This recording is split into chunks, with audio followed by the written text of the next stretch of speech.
नमस्कार, परीस फाउंडेशनमध्ये आपल्या सगळ्यांचं खूप खूप स्वागत आहे.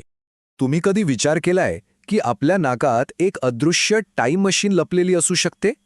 हो, आज आपण याच एका इंटरेस्टिंग रहस्याबद्दल बोलणार आहोत. जरा विचार करा, रस्त्यावरून चालताय आणि अचानक पहिल्या पावसाचा तो मातीचा सुगंध येतो आणि डोळे मिटता क्षणी आपलं मन थेट बालपणात पोहोचतं. झालंय का असं कधी? हो, हे अगदी खरं आहे. आपण जागेवरून 1 इंचही हलत नाही, पण आपलं मन मात्र भूतकाळात फेरफटका मारून येतं. ही आपल्या मेंदूचीच एक नैसर्गिक जादू आहे आणि गंमत म्हणजे या जादूची किल्ली आपल्या नाकात दडलेली आहे. हो, आणि तुम्हाला माहितीये का, या अनुभवाला एक शास्त्रीय नावसुद्धा आहे.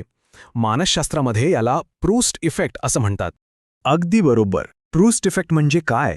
तर जेव्हा एखादा वास किंवा आवाज किंवा चव आपल्याला थेट भूतकाळातल्या एखाद्या घटनेशी कनेक्ट करते. पण या सगळ्यामध्ये सर्वात पॉवरफुल दुवा कोणता असेल? तर तो आहे गंध. पण एक प्रश्न आहे. बघणं, ऐकणं यांसारख्या इतर इंद्रियांच्या तुलनेत फक्त वासामध्येच एवढी ताकद का असते? आपल्या मेंदूमध्ये असं नेमकं काय घडतं की वास घेता क्षणी आपण एका क्षणात भूतकाळात पोचतो?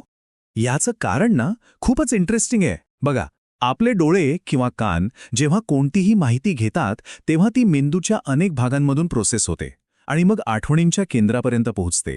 पण गंधाचा मार्ग एकदम डायरेक्ट आहे. त्याला मिळते थेट VIP एंट्री. ही गोष्ट लक्षात ठेवण्यासारखी आहे. वास हा असा एकमेव सेन्स आहे ज्याला आपल्या मेंदूमध्ये अशी VIP एंट्री मिळते. आणि म्हणूनच बघा, वास घेतल्यावर आपण विचार नंतर करतो, पण भावना थेट आधी जाणवते. याचं कारण असं आहे की नाकातून घेतलेला गंध थेट जातो मेंदूच्या ऑल्फॅक्टरी बल्बकडे.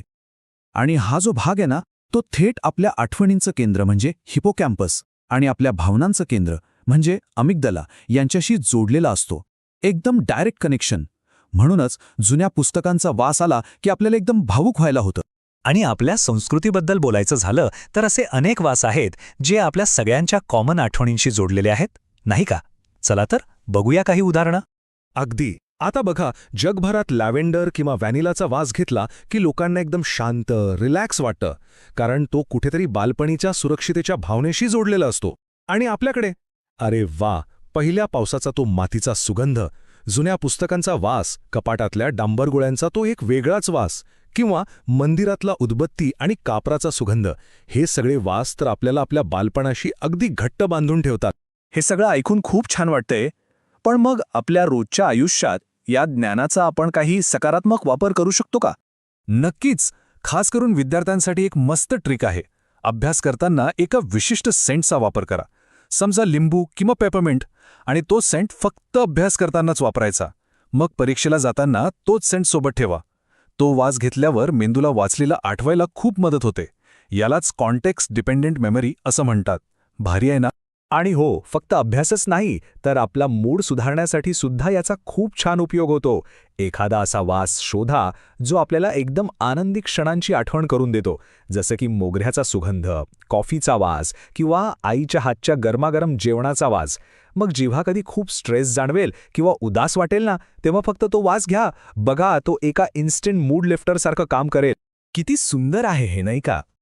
विचार करा, डोळे बंद केले तर दिसणं थांबतं, कान बंद केले तर आवाज कमी होतो, पण श्वास जोवर चालू आहे तोवर गंध आपल्यासोबत आहे. आणि जोपर्यंत गंध आपल्यासोबत आहे तोपर्यंत आपल्या आठवणी जिवंत आहेत. तर मग आता विचार करा आणि सांगा, आपला असा आठवणीतला खास वास कोणता आहे? कोणता असा सुगंध आहे जो आपल्याला थेट भूतकाळात घेऊन जातो? खरंच, हे आहेत आपल्या मनाचे अद्भुत खेळ. या इंटरेस्टिंग विषयावर जर आपल्याला आणखी माहिती हवी असेल तर आपण डॉक्टर अजित पाटील यांच्याशी संपर्क साधू शकता. आजच्या या माहितीपूर्ण चर्चेत सहभागी झाल्याबद्दल धन्यवाद. मनाचे खेळ, परीस फाउंडेशन.